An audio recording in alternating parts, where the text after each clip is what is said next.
I was at the Charlie Kirk event yesterday and I watched everything happen. And I have many thoughts as I process this all, so I am going to share them with you guys because I think I have a very unique perspective for reasons I will explain to you over this series of however many videos. My first thought and lesson is that after hearing and seeing the shot, ducking for cover, running for our lives, and thinking I could get hit, my first thought was, I hope the shots don't continue. And then I started thinking, nobody should have guns. And as I ran into the building to find safety and shelter, we happened to stumble into a gym holding some kind of Constitution Day conference, and there were all these men and women in there in different military uniforms.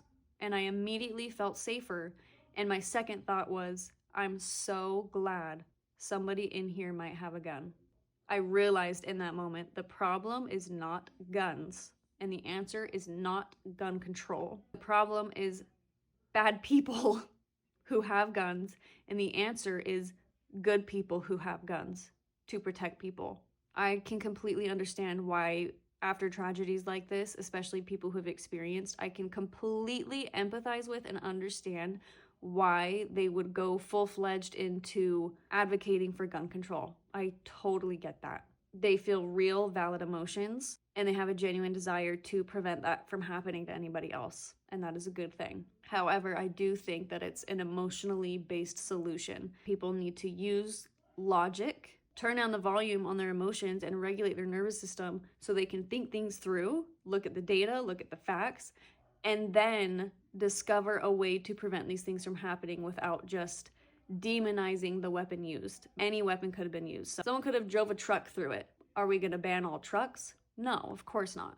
Yeah, guns are not the problem. People are, cold hearts are.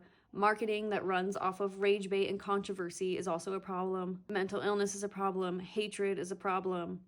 Being stuck in negative emotions like fear is a problem. Emotional reactivity is a problem. But preventing any person from having that form of self-protection, I don't believe is the answer here. I will be very aware of people pushing for gun control after this, especially people in leadership positions or political power. I think that's an agenda. It's not the answer here. And the only thing that made me feel safe yesterday was these military people potentially being armed.